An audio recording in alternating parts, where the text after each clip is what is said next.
Welcome back to the FloTrack podcast. I'm Kevin. He's Lincoln. FloTrack podcast at gmail.com is the email address. You can find the show on Apple Podcasts, Spotify, Stitcher, and on our website, flotrack.org/FloTrack podcast. I got it all out there. Lincoln, good morning. How are you? Doing good. I've just realizing as you're speaking that you saying the introduction to this podcast has become like a song of my year. I hear it so much. It's just all blends in. I need to have a compilation of you saying welcome back to the FloTrack podcast.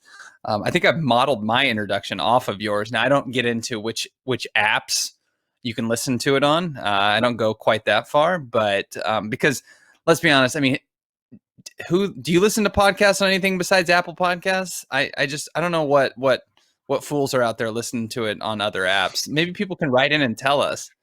I know some people don't have Apple products, but I've never tried any of these other platforms other than Apple Podcasts. Not everybody has an iPhone. That's what you got to remember. I know. There's a few holdouts. You're a big date guy when it comes to introducing the podcast. If I were to model everything off of you, you're a big, hey, it's Lincoln and Gordon. It is November the 5th. Just in case people were wondering what date it is, you are there to provide it for them. You also give weather, and I also like to 20 past the hour and traffic, which is good. Yes, I should go the full 9 yards. I'm also big on saying good morning when people are no doubt listening to this at all different times of the day, so it's probably a little confusing. So maybe I should drop that. A lot of times I start to say the date and then I realize I don't actually have the date in my brain, so I have to grab my phone real quick and look up the date. But yeah, I don't know. It feels like a podcast thing to do. I'm probably just modeling it off of other shows I listen to, but in any case, it's become a staple of my introduction. Yeah, dates are good when you want to timestamp it, but now since every day is pretty much the same, we're talking best rivalries today. People don't need to be thinking, oh, were those their best rivalries as of November 11th or was it December 5th? Because a lot changed in that time. We could just jump right in here. That's our topic of the day. The reason I thought about this, Lincoln, is this morning on Instagram, Shawnee Miller-Weibo posted a letter that NACAC posted. That's right, NACAC, everyone's favorite governing body. Basically supporting her, Shawnee Miller-Weibo, in her questions about how the AIU handled the Salwa-Eid Nasser case. Now, we've discussed the Salwa-Eid Nasser case with some level of depth already, so we're not going to dive into that. But what it made me think was how fierce that rivalry is going to be next year. Now, it already was going to be good, just based on how fast both those women were. But now the extra layer of the fact that Miller-Weibo is asking questions that many people have to Salwa-Eid Nasser puts a little extra sauce on what was going to be a already exciting women's 400 meter competition last year, just based solely on how fast those two women ran last year. And that just got me thinking about other rivalries going into next year. Some of these are friendly. Some of these are not so friendly. Some of these haven't fully developed into rivalries. Maybe some have a little bit more potential, but we got a list of about, well, you threw a bunch on here. Some of them pretty questionable, but we got about 10. We got about 10. Yeah, and I was just going to add to the Shawnee Miller-Weibo Nasser thing. How rare does it seem in track and field when an athlete is dealing with if you want to call it an anti-doping case, a whereabouts case, whatever have you, that their fiercest critic is the person that is actually their rival on the track. It's usually people in the media. It's usually maybe retired athletes. For the most part, other athletes, when they're dealing with stuff, tend to, kind of keep their mouth shut. It's not like during the Coleman situation, Noah Lyles was on Twitter. I'm sure he has strong opinions one way or the other, but he's not on Twitter going, Coleman should be banned. Coleman should be banned. And we kind of find that here with Shawnee Miller-Weibo, which probably tells you what she thinks about, Nasser's record and maybe the time she ran. I mean, I don't want to infer too much, but it is interesting to see someone who's going to be competing with them really advocating for them not to be running next to them, because and it's a little ironic because Nasser brought out the best in Miller Weibo. I mean, I know she got silver in Doha, but she ran 48:37, and that would not have happened in all likelihood if not for Nasser being ahead of her. Now, obviously, she's going to cry foul if she thinks it's illegitimate, but it just struck me as unique that your top rival, the person you're competing with, is the one who's calling it out. That's not insignificant. I mean, that is really going to turn up the heat on this matchup in 2021, considering it's back on when we thought it wouldn't be. I thought of Bolt v. Gatlin, and by the end of that rivalry, that's true. that's what you're going to call it. Well, yeah. Bolt essentially put his arm around Gatlin at the end and defended him, remember, and was standing up for him in press conferences. Prior to that, when things were heated in those previous years, there might have been some comments back and forth, but nothing to this level. And you're right. No one would say Gatlin's main antagonist was Usain Bolt. Bolt had some good back and forth with American athletes in general. No, it was the British media. But it was very tame. It was very tame relative to what it could have been. And then, as I mentioned, by the end, it was Bolt basically defending Gatlin to people, even after he lost, which was a turn of events I did not see coming. You are very right to point out the fact that this is rare, that she's calling it out, and she's well within her rights to do it, because from her perspective, there's two issues here. There's the Doha gold medal that was achieved, during this time period. And then there's the future going forward of, hey, should this person even be allowed to compete for the next couple of years? We just saw Coleman get hit with a 2-year ban. If Nasser had the same situation, if the DCO was not trying to get the gas canisters to answer the door and instead was knocking at her correct door, perhaps it'd be a situation where she would not be here for 2021 and most of 2020, well, even through 2022, right? Because the suspension would have been later, would have started later. It would have been a clear run here for Miller Weibo. So she thinks something is untoward. She's well within her right to call it out. It's just rare. You're right. It's just rare that you see that. Usually the boilerplate response is, I'm not concerned about anybody else. I'm going to run my race. I'm going to stay in my lane. It's all those types of comments. It's never, hey, there was a wrong done here, and I'm going to flag it and call it out.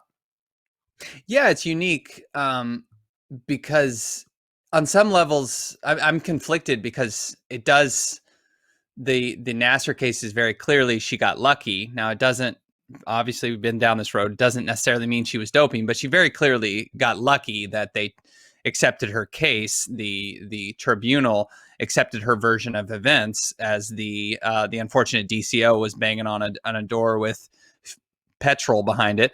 Knock, knock, knocking on the gas canister's door. Yeah. It's a hit song. But on some level, I love that. It's a good one.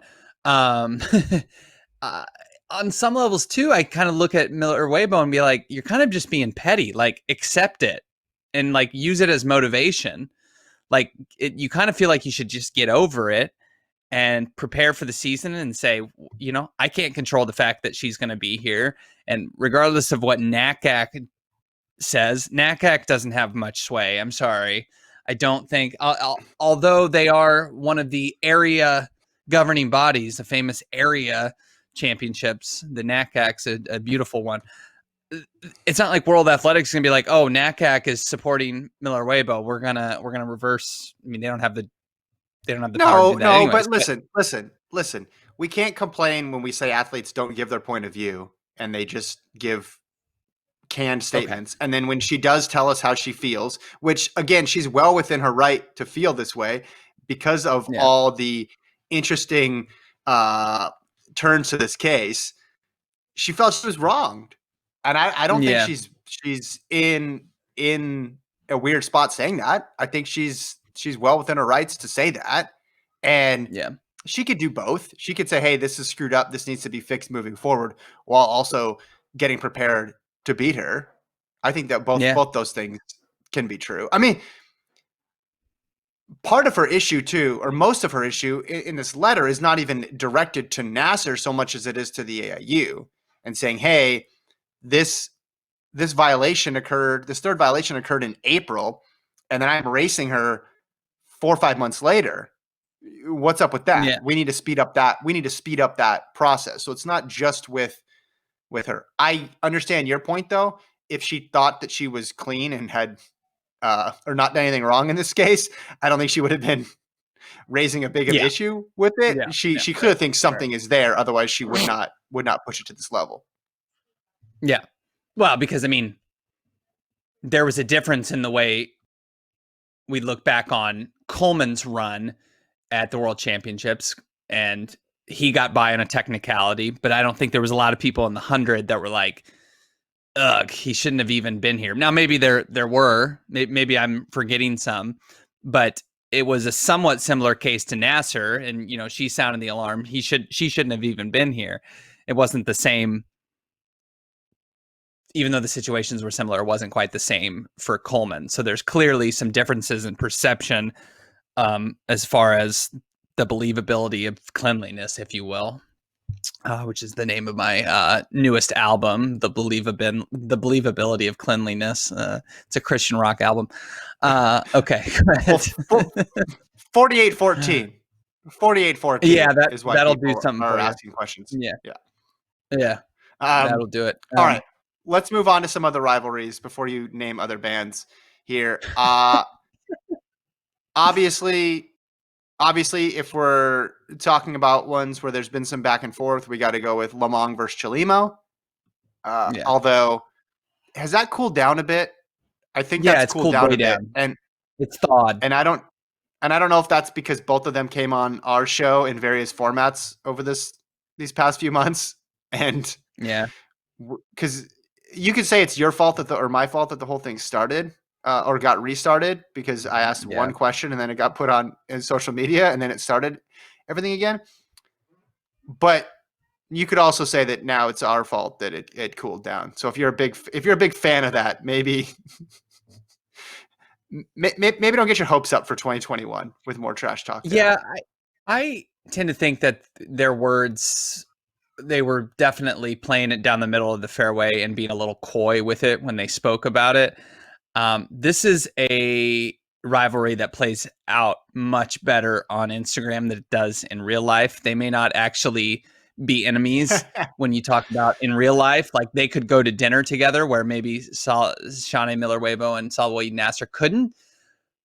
But when it gets down to the racing and the Instagrams are pulled up, I think there's still a chance we get another dog in a lion's costume or a terrifying lion post or something like that. I don't think this one's completely dead as far as petty Instagram posts go. I think the fact that they had no matchups in 2020 really aided in that. So I wouldn't count this one as dead just yet. Here's why distance rivalries can go to a whole different level of petty than sprint rivalries or any other event, is because with distance events, you can argue with people about the way they ran the race. And that sometimes becomes more important than who won the race, because a lot of this got started, if we go back to the US Championships, of how the BTC guys were running the race versus Paul Chalimo. It was a sprint event. Everybody's in their lane. You go as fast as you can. It's over. You get the time. You can love them. You can hate them, but it's over. This takes on a whole new dynamic when you're almost an adherent to a code when you run a distance race of, hey, am I the person who's going to take the lead, or am I the person who's going to just draft the entire time? And then if I do draft the entire time and kick past them in the finish, do I have the right to gloat and celebrate, or should I be a little bit more muted in my response? And those unwritten rules come into play in distance events, which is what makes their rivalries that much more dynamic, I guess you could say, because we're not arguing about the same thing. It's not, oh, I won, you lost. It's like, well, what race did you go to? How did you run that race? Yeah. Yeah, this one really hit its stride when it resumed earlier this year, when you had Chalimo knocking the Husky Classic, which was entertaining, and then obviously the Instagram post with animals. But dating back to 2019, I mean, both sides I think were correct at certain moments. Chalimo had the famous quote, "I didn't come to pace the Bowerman Track Club," which is true, but at the same time, there's no rules against that. The Bowerman Track Club can just sit on Paul Chalimo if they want it. I understand that can be frustrating, but I mean, that ended up being a good strategy. They got first and third. So yeah, I don't think we've seen the end of that. I think, when things resume, it's going to be 2 years since we've last seen, the U.S. Championship race at this level, the Olympic trials, when the stakes are even higher than they were in 2019. And we took a gap year. No, I think the intensity will be quite high. So I anticipate there'll still be some shenanigans. I'm sure it'll be very, it can be stop and go like it was in Des Moines last year. There's still going to be a lot of fun to be had. I wouldn't say this rivalry has fizzled at all. Well, the kindling is everybody can claim victory, and then that just keeps it going. And 2019 USA's, that was the situation. Chalimo gets out kicked, but he's the one on the team, and the other two guys aren't on the team. That's in the 5,000. Lamong makes it in the 10,000.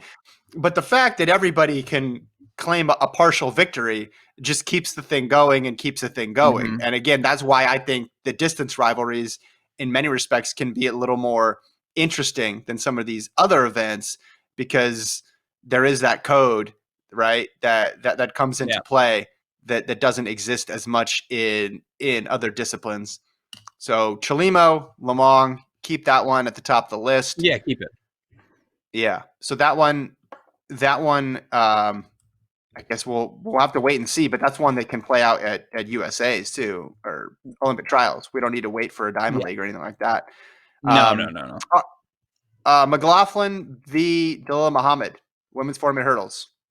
What do you think? Yeah, the friendliest rivalry that there is between two women who are competing for gold medals and world records at every turn. This was so interesting in 2019 how McLaughlin really took it to her in the Diamond League, and then everything that really, really mattered was Dalilah Muhammad. I guess you could kind of say that's experience, and Muhammad really, as as we found out and you wrote about in 2019, she seems to get better when rounds are involved. She can kind of sharpen her axe, if you will. So that's something McLaughlin's going to have to figure out in her, I guess it'll be year 3 of her pro career, although she didn't compete or at least compete much in 20. Did she compete at all 0. in 2020? Tough to remember. 0. Okay. 0. So this will be year 2, but also year 3 of her pro career. It's a shame because I think she would have taken a massive step forward and could have the world record if she would have decided to compete. But in any case, Muhammad didn't compete either. So I guess she probably figured as much. Well, what's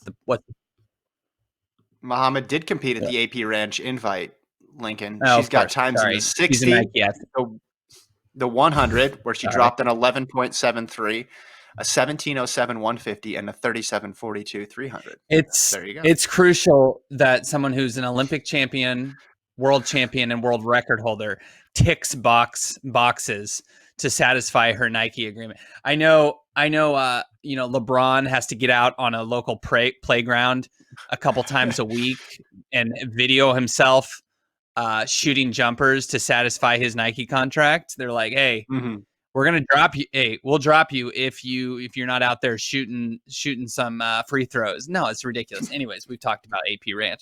Okay, Muhammad competed. Whatever, that doesn't count. No, I'm kidding. Neither ran 400-meter hurdle races. Rivalry. Yeah, this is the friendliest rivalry. They're not like best friends. Like they're not super close, I don't think, but there's this mutual respect. It's going to be really, really fun to watch just because there's not the, the back and forth, the chippiness maybe of some other ones. It's still super, super fun to watch because they bring the best out of each other. And I anticipate we'll have times down in the low 52s, maybe under 52 when things really get rolling in 2021. Yeah, and you have the dynamic of McLaughlin being just behind, but being younger, so she can make a leap up, then potentially she can get that world record back. You're right. Muhammad is defending a lot of things, a world title, an Olympic title, and a world record. And we've already seen it from them. They deliver. When you put these two together on the track at the most important time, they make magic. We saw it twice last year. A lot of these other rivalries, we don't know. We just know, hey, they were really close, or there's been some back and forth. But these two have made history together on 2 occasions, which is rare. If they did the same thing again in 2021, that would be. I mean, it's already been historic. I don't even know how you would quantify it again. If we get 2 more like we did last year, that would be amazing. That would be just sensational. I don't know what's possibly preventing that other than, the usual stuff like somebody getting hurt. Do we think Muhammad is possibly, there's no signs of it, but she's over 30 now. Is she hitting the downslope of her career? I think she kind of was a late bloomer when it comes to this level of athlete. So, I don't think so, but there's few impediments to my eyes of this continuing to accelerate and to go to a higher level. So, I think the lack of 2020 competition only makes me more excited, just missing seeing them together. And so we'll get them at the trials, we'll get them in Diamond Leagues, and we'll get them hopefully in the Olympic final. And it's going to be tough to top the Doha race, but you would think if they're both healthy, it's certainly possible. I mean, that the image of them finishing next to each other in Doha, there's few iconic images from Doha because the Doha, as we know, made empty stadiums famous before 2020, which tough to do, but they did it. They were trendsetters, but still, yet that image of them finishing was iconic, and perhaps we'll get something similar next summer in Tokyo. Yeah, the other point, the last point I'll make on this is they were willing to race each other outside of championships, even though it was only twice. Yeah. So if we get 4 next year, like the 4 we had this year, I think everybody would be very happy with that. Let's go to the men's 400 hurdles while we're on this topic. I know Warholm is the favorite. He should be. He's won the last couple titles. He showed no sign of slowing down at all. But Rai Benjamin was close last year, and Abdurrahman Samba has beaten him before and has been really good before as well too. So I'm putting this in a 3-person rivalry here.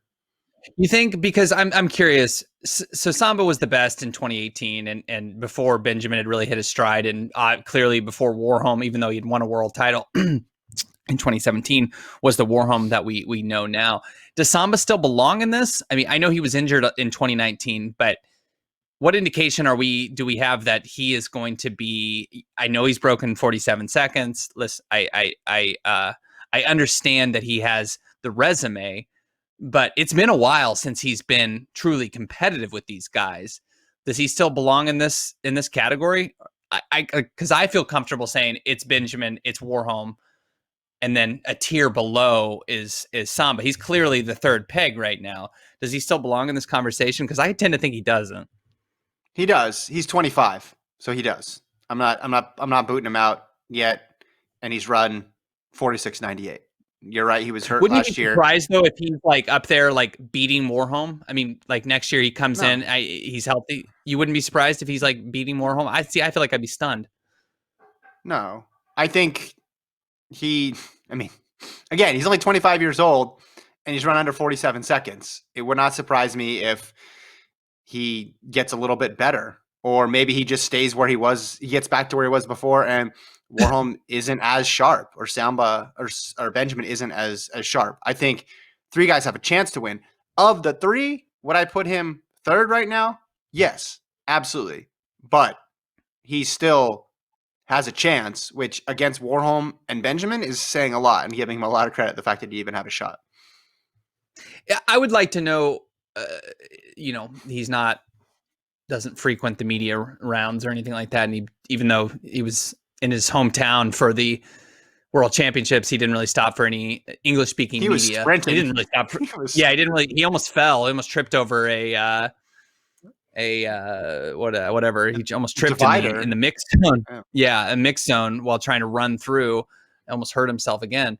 I would be curious to know what percent he was healthy when he arrived in Doha last year. Was he 60% healthy? Just because if we remember right, yes, he got bronze, but he had to work for that bronze. Like he wasn't close to Benjamin or Warholm. He had to kick the last 50 to get into the third place position. So he was much less than what would usually be, and that's the reason why he didn't compete for most of 2019 leading up to the World Championships. So yeah, knowing that number, knowing where he is now compared to where he was in late 2019 would be good to know, based on, to kind of indicate where he can be this upcoming year if he's healthy. I'm just operating on the assumption that he was pretty injured because it was disclosed ahead of time, and he ran 48.0, and he's not a 48.0 runner, and he'll be back and better next year. I want to be clear. I think Warholm is the favorite, and if I could get these three guys to just do what McLaughlin and Muhammad will do, and just run 4 times next year, I would be in heaven. That would be amazing. But I don't think we're going to see all 3 until the Olympics. Yeah, I don't. It's tough. Benjamin and Warholm did a pretty good job avoiding each other, I should say. It's just tough because they're on different continents. Warholm's going to do everything in Europe, and Benjamin, he'll do the pre-classic. He'll do some stuff. He didn't race a ton either. I know he had some various issues of being banged up, and ahead of Worlds, he tripped and crashed over a hurdle. It's tough getting these guys in the same room on the same track. They raced in Zurich, right? Was the only time? Right. Sorry, why I forget about that one. That was an iconic race. Yes, and so it's some might say that was better than the World Championship final. Yeah, I mean, obviously the times were much better. Warholm won with 47.4 in Doha, and he ran 46.92 in Zurich. So absolutely, it was better in that sense. I just want more of it. So you hope the pandemic, if there's a vaccine, we can get moving on that. I don't know. I have no idea how this will work. How will 2021 look more like 2019 or 2020? Is a fair question. That's my next rivalry: Pfizer versus AstraZeneca. Go. Okay. Let's stay international. Well, okay. I guess no. Let's just run through these. Never mind. I'll just go in order. Okay. Kovacs v. Krauser. Go. I mean, Krauser's going to crush him. I think Krauser is just scratching the surface. Kovacs is good, but Krauser is consistently very, very good. And yes, it'll be fun, but they matched up in a couple months ago, and it was not even close. So Kovacs has got some work to do, whereas Krauser may be ready for the Olympic final right now as we speak. So it'll be interesting to see how Kovacs, if he can bounce back and get on a similar level. 22.91. They both have thrown 22.91. I'm not counting Kovacs out yet. I think Krauser is the favorite. He has to be the favorite after what he did this year, not just with the 22.91, but with the consistency that he had. Absolutely. But that one will be fun because that was the most underrated event in Doha with that whole group, and throwing 22.9 was pretty nuts.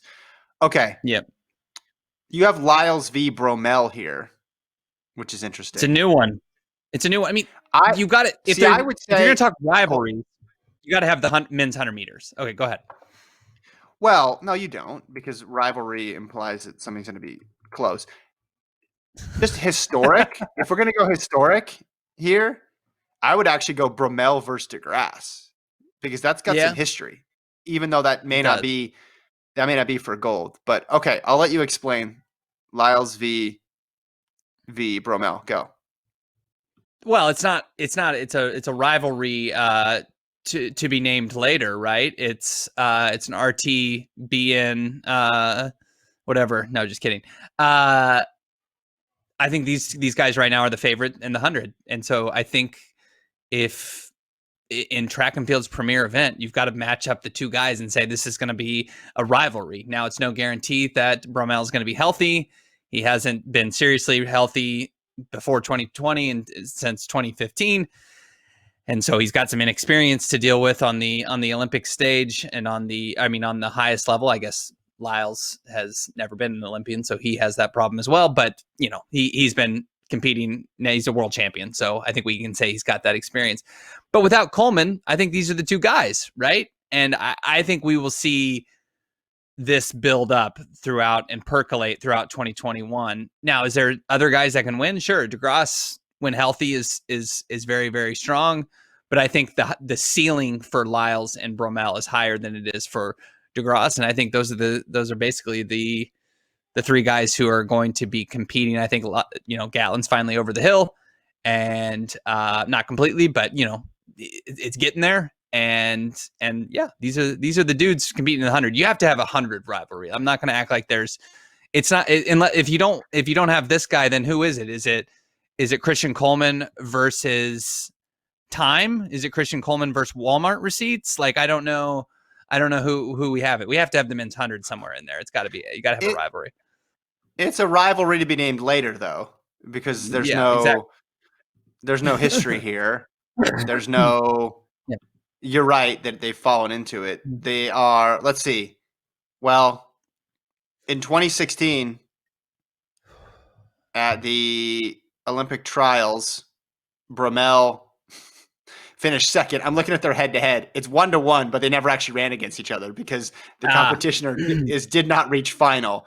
And Lyles' one win is from Claremont this summer, but that's just because Bromell didn't run the final. So no, it's a 0-0 rivalry. They've never lined up, I'm saying, together, and it's so fresh. So it's hard to call something that's never happened a rivalry. I respect your allegiance to making sure and your commitment to making sure that there's a 100-meter rivalry, but this one needs some work. This one needs some maintenance. We need to get them both out there. It's a rivalry prospect. Yeah, it's a futures bet. Listen, you're gonna have Lyles trying to double, and that means he's gonna get into some hundreds. You're gonna have Bromell probably be cautious with his race count because he's been hurt, but also wanting to get some reps in a championship year. I think we could see them a couple times, maybe early season in a Diamond League. Of course, we'll see them at the Olympic trials, but yes, this does have potential. This could pay off. This lottery ticket that you're buying right now, these long odds could come to fruition, but it did not jump to top of mind because they've literally never raced against each other. I didn't go back in my mind and be like, those classic matchups between Noah Lyles and Trayvon Bromell. It's like asking me all year. Have the Cowboys ever played the Lakers? Has that ever happened? No, I don't think of them as traditional rivals. It's just got that. It's got that potential, And without Coleman, anything is possible. We haven't had 100-meter rivalry. Can't say the word since Bolt retired. I mean, there's really been no rivalry, so I'm itching for there to be something in the men's 100 meters. Both these guys in the past have been rappers at certain moments. Maybe they can critique each other's music. I think there's a lot of potential here. They're both they both are Florida guys now. Maybe they discuss, which various areas of Florida are preferred. I don't know. There's some potential here. Yeah. Let's move on to the women's 100 because you wanted to throw that rivalry in there as well. There's more here with this one though. Shelly-Ann Fraser-Pryce. Not much more, but a little bit more. Yeah. Well, they've at least run on the same track together. Yeah. So Fraser-Pryce v. Thompson. Who do you got? Well, Shelly-Ann Fraser-Pryce for now, but I think you put it as a rivalry simply because Thompson competed in 2020 and was strong, looked good, and looked back to maybe showing signs that she can be back to her 2016 form. And given the year Shelly-Ann Fraser-Pryce had, that she's likely to still be strong, although she's getting up there in age for a sprinter. So they should compete a lot as both Jamaicans, and I think they are the two strongest candidates I guess you Mhm. could maybe throw Dina Asher-Smith in there, although she doesn't have the ceiling in the 100 as Thompson. But these are the two favorites for gold in Tokyo in the women's 100. And being that they're both from the same country, and Thompson, I think, has maybe a chip on her shoulder from the last couple of years not going as she, not reaching her full potential. I think there's a lot here, even though it's not going to be the high level rivalry of Miller Weibo or Nasser, but it should be good. It looks better, I guess you could say, than the unknown men's 100-meter rivalry. So, if that's what it's measured against, then it's a rivalry. Guess how many times they've raced in their career in the 100? 10? 5. Oh, geez. This is just always outrageous to me. It's just like, what? How is this? How can you find so many track meets that you can avoid each other this much while still racing? There should only be a couple options. Like, I'm going to go to I'm only going to go to this Diamond League. Like, how do these people know each other's schedules? Does she wait until Fraser Price releases her schedule and she's like, oh, I got to amend mine because I can't go compete against her? It's just like, it's crazy Guess how many times athletes are they've raced? so good at. Guess how many Diamond League appearances they have against each other in the 100? Oh, it can't be much because I can think of all their. No, it's got to be 1, 2, 0. 0. Great. Cool. Yeah. So Awesome. they ran 2016, they ran in the national championships and then the Olympics against each other. Then in 2018, they ran in the national championships against each other. And then in 2019, they ran in the national championships and then the world championships against each other. That's it. That's it. That's incredible. That's crazy. I know there are some things and there are some holes there simply because Fraser Price had a baby. Injuries and people out. Yeah. Injuries. Yeah, but still 5 is really low. It's there were more opportunities there than they have taken for sure. Well, because women's 100-meter runners usually compete against each other. They usually line up. That's usually one of the cool parts about it. I think this is a quirk in the schedule. I think if they're both healthy this year, we're going to see them at least 3 times this year. I'm going to be bold and say we're going to get their first Diamond League head-to-head. Wow. Head-to-head this year. Yeah. Wow. All right. Yeah. Let's go next on the list here. Jacob Kiplimo versus Cheptegei. I put this one on there. Do you think it qualifies as a rivalry? I think it's a pretty friendly rivalry. We don't often see people that we term as rivals hugging and sharing a flag together afterwards. So rivals is an awfully strong word for these guys. That said, they're the 2 best distance runners on the track in the world right now. So they will be competing over medals, certainly probably in the 5 and the 10. Kiplimo has yet to beat Cheptegei on the track, and I think calling it a rivalry, obviously, because Kiplimo took it to him in the half marathon. That you could put the fact that Cheptegei ran the 10,000 meter world record just days before was a big cause of that. But we know Kiplimo is young and has elevated himself significantly. So yes, these are the 2 best distance runners. I think you have to put them in the rivalry bucket, if only by default. But these guys are not, they don't hate each other by any means. They're buds. You're muted. I knew that was going to happen at one point. I muted myself. Which is weird. I don't even know why I'm muting myself. They don't have to hate each other. A lot of these people don't hate each other. Most of these people don't hate each other on this list. That's not the criteria, is hating each other. It can help if you hate each other. It definitely helps in my book. Yeah. If like the 8th place person in the world gets in a huge argument with the 9th place person in the world, the bar is so low for track rivalries that instantly becomes the biggest rivalry in track and field just because of the hatred factor. Yeah. But since that doesn't exist, we're mostly looking at competition, a little bit of back and forth. I think the fact that they're from the same country, like in the women's 100, that helps. That adds a little bit more to it. It does. So that's why I put it on there. Okay, my next question. Does Sifan Hassan have a rival? Because I put Gidey, I put Obiri, or is it just Sifan Hassan versus herself at this point? Well, I always thought her main rival was me, to be honest, in the mix zone. But if I exclude myself, because I'm not going to be out there on the track, um, she has multiple rivals. I think, right? I think she Rivals now or G'day, rivals? lowercase r, I would say lowercase r rivals. She has Faith Kipyegon, and she has a combination of Obiri and G'day, I think. But it depends on what event she runs. Is she going to run the 1500?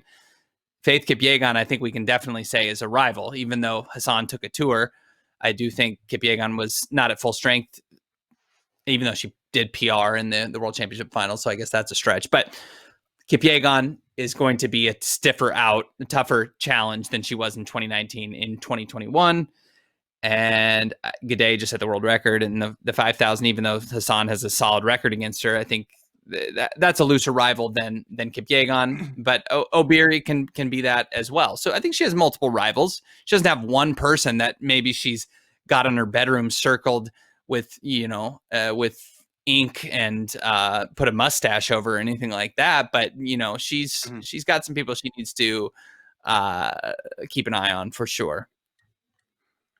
I thought it was going to be Hassan versus the schedule this year, but I'm fairly It could be. confident. I'm fairly confident she's going to run the 5 and the 10. I think the 15 is done Okay. for her. Why? Why? Just because the schedule? Just because the schedule, and also the fact that she's running.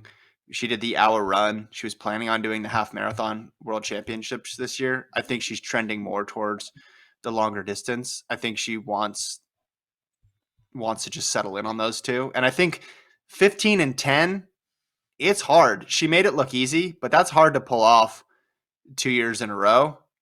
I think 5 tough, and 10, if you're trying to get 2 golds, 5 and 10 just makes a lot more sense, and the schedule will maybe she's will allow it. fooling us all, and she's going to go for the 800 10,000 double, just to really show her supremacy. What about the 800 5K? Could she do that? She could do it, right? I mean, she's run 156. Yeah. It's all on the table. Yeah, I just get so bored with the 5K, 10K double. Hassan is, I think I've said this before, but Hassan is so much more interesting than the 5K and 10K double. And that's why she did the 15 and the 10 last year. 15 and the 5 is not possible, but I guess I'm not giving up. I think if you're just looking at 15, 10K. Yes. Yeah, go ahead. If you're looking at competition, I think you're looking at, I think last year, obviously she's great, but I think there's another scenario where she loses one of those races. Like, if Kipyegon is a little bit better, if G'day is the G'day of this year and Hassan was slightly off, I would love to see it. You're right, but I think you go to that well one too many times. You go to that well one too many times, and okay, it could get you. But I hope she does it. She's got to update her pitch mix. Yeah, she's got to update her pitch mix to not be predictable. And maybe 2019 was just a once in a lifetime situation. You're right. I tend to think she'd still be the favorite, but it's not like she's beyond getting beat or anything like that. Yeah, and the best chance she has to win both, I think, 5 and 10, 2 rounds of the 5, 1 race in the 10. Let's just do it. Keep it simple. It's still a double gold. You add to your legacy. Signed, sealed, delivered. Mm-hmm. Okay, we got 2 more here. Chariot and Ingebrigtsen. Everybody knows this as a classic rivalry between two men here. I don't see how anybody could think this is not a rivalry unless your definition of rivalry is somebody beating the other person ever because it's 9-0, Timothy Chariot. Well, here's the bar is so low for track and field rivalries that just the fact that these guys compete a lot against each other and they go 1-2, albeit always in the same order, that it kind of gives off the appearance of a rivalry. But yeah, the record not yet going the way of Ingebrigtsen. Some people think it's limited to just folks in Norway are counting the Impossible Games as a victory. Can we give Ingebrigtsen like a quarter of a victory? It's like it's 9 to 1. Yeah. I don't know. I keep holding out hope for this to happen. The problem is Chariot, as young as Ingebrigtsen is, Chariot's still like 24. So it's not like he's like waiting for Chariot to lose his grip on the 1500. I think it's still going to be there, but Ingebrigtsen has improved every year. This is another one that's a rivalry in waiting. It sure seems like if he takes one little more step forward, now that he's run 328, now that he's run whatever it was, 727, or whatever he ran in that 3000, the times are there. He just needs to be able to finish with Chariot. It hasn't quite been there, but again, he has been improving every year since 2017. And if that trend holds, he should be in line to actually be competitive with Chariot in the last 400 meters. Be competitive with him over the last 400 meters. Man, those are the things that rivalries are made of. Do you remember when Coe and Ovet battled it out and they were competitive over the last 400 meters? Okay, you were right about one thing. They do go 1-2 a lot. Over the past 2 years in the 1500, they've gone 1-2 on 5 occasions, twice this year, and then 3 times in 2019. Yeah, this is a future rivalry. You would not say this is a rivalry right now, but as with Bromell and Lyles, for different reasons, you're betting on it for 2021. Yeah. Yeah, and for the last half of this podcast, I was going to talk about 8th graders who I think can be rivals in 10 years' time. I got a real good feeling about Colton Smith from Arkansas. No, just kidding. I know a lot of these are. I was stretching. I was trying to fill an hour podcast with some rivalries. I had to get creative. Well, I went American here and threw one out. Engels v. Centro. You buying that one? Yeah. Yeah, no, I mean, I think you have to throw Josh Thompson in there, right, as well. I mean, there's an argument Josh Thompson could be better than both of these guys in 2021. He was really good. I'm just talking about the rivalry between each other. It's an awfully friendly rivalry. Yeah, I'll be looking for a bounce back year from Centro. I mean, is Centro done? He's like 31 now. Is he on the tail end of his run? And Engels had a little bit of a down year in 2020. It wasn't like egregiously bad, but it wasn't the step forward for after a really great year in 2019 that we'd expect. You can throw it away because it was a lost year to a pandemic, but I would love to see this one resumed. That the final in Des Moines was fantastic, and like to see more of that. I still would probably give the upper hand because of the experience, and he's also the reigning Olympic champion still yet to Centrowitz, but we shall see. Update on the Chariot Ingebrigtsen classic rivalry. I forgot to search by mile head to head. Chariot's 2-0 there too, so we're looking at 11-0. My apologies. Oh, okay. Well, yeah. What about things don't get rolling until you're about 15-0? It just doesn't quite get going yet. It's a Legat-Rupp situation. What about on the women's side of things? Shelby v. Jenny Simpson, Shelby v. Schweizer. Any of those? Yeah, none of those rivalries. No. Houlihan's because one person's not in the international. They're not 11-0. Jenny Simpson's actually beat Shelby Houlihan, so that doesn't count as a rivalry for you. Yeah, but Jenny Simpson's fried. I think. I mean, I think it's been a great 358 last year. No, you're crazy. Yeah, you're crazy. I mean, Shelby Houlihan ran 354. Yeah, that era is over. Houlihan's the best at any distance. I mean, she would be the best in anything from 1500 to the 10,000, I think. So she doesn't have a rival right now in the U.S. She just lost 3K a couple months ago to Schweizer. Okay, but then she torched her in a real distance. In a real distance, I mean, torched. Yeah, I don't know.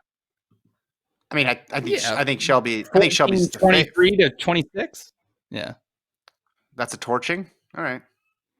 I need to see. Yes, I need to see your meter of torching. I'm not willing to give it to them. 5-5 all time. Of course, that 5-5 is split in the 1500. Jenny won the first 5, and then Shelby's won the last 5. But there's been some close races. Well, national championships in 2019, you don't have much of a memory of things because all you remember is Jacob Ingebrigtsen beating Timothy Chariot. But I mean, it was Shelby 403.18 to 403.41. It wasn't exactly a blowout. Yeah. She's been right there. So Okay. I'm just Fine. thinking of American ones. Are there any other American centric rivalries out there in the 5, the 10, the 8? There's no Brazier doesn't have a rival. Ajay Wilson I mean, Hoppel v. he could maybe if he's consistent, but I mean, we had that one Monaco race where he's kind of close. You can't call that a rivalry yet. Right, not 11-0. Wilson Yeah. v. Raven Rogers. I mean, Wilson's Maybe got the win, but that's a future bet there. Curley v. Norman. I mean, the steeple. I mean, just because Frericks beat her one time for the American record, but Coburn's still obviously ahead there. Mm-hmm. Let's see. Anything else? I mean, the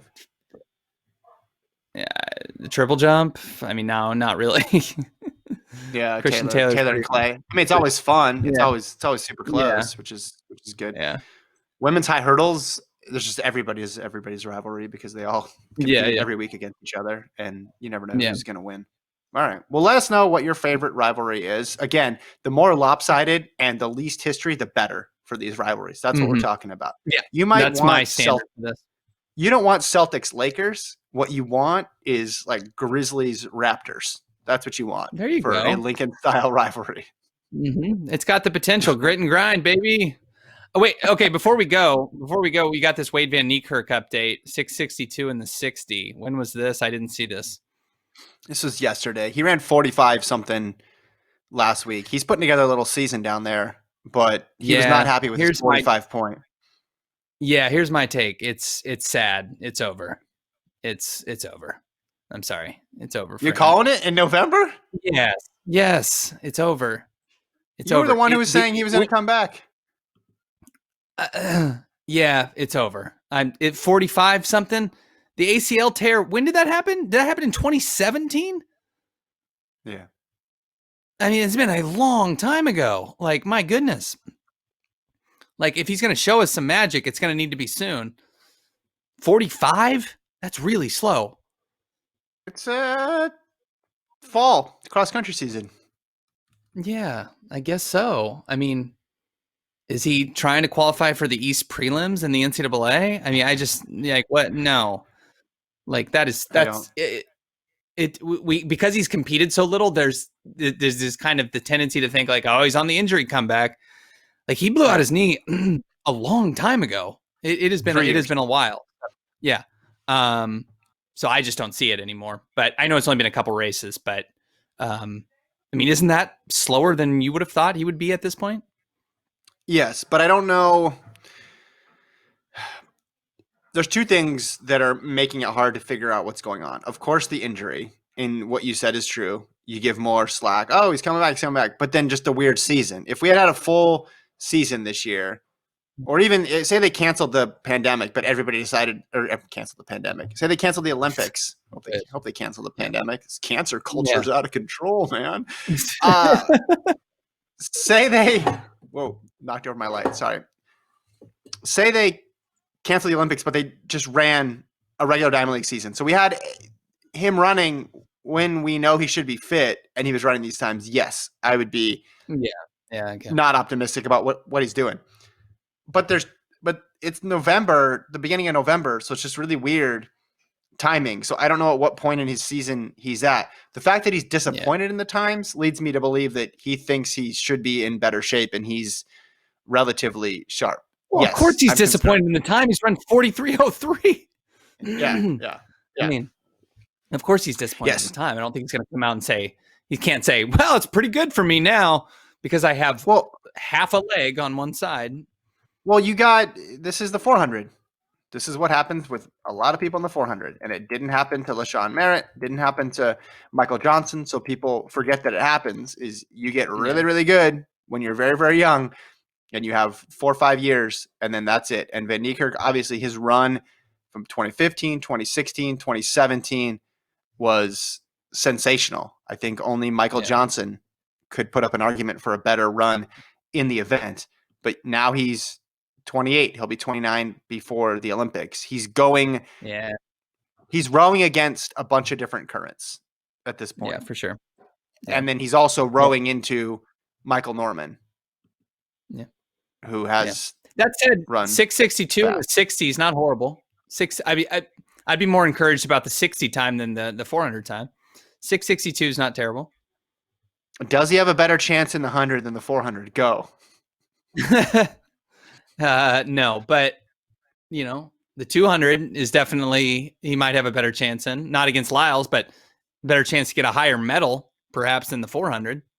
400's got some dudes in it. 400's got some dudes. 400's also weird. We never would have predicted the top 3 last year. I mean, Gardner's if Gardner is back to what he was last year, Norman is April Norman, and Curly is July Curly, then that's a ridiculously tough field to medal in.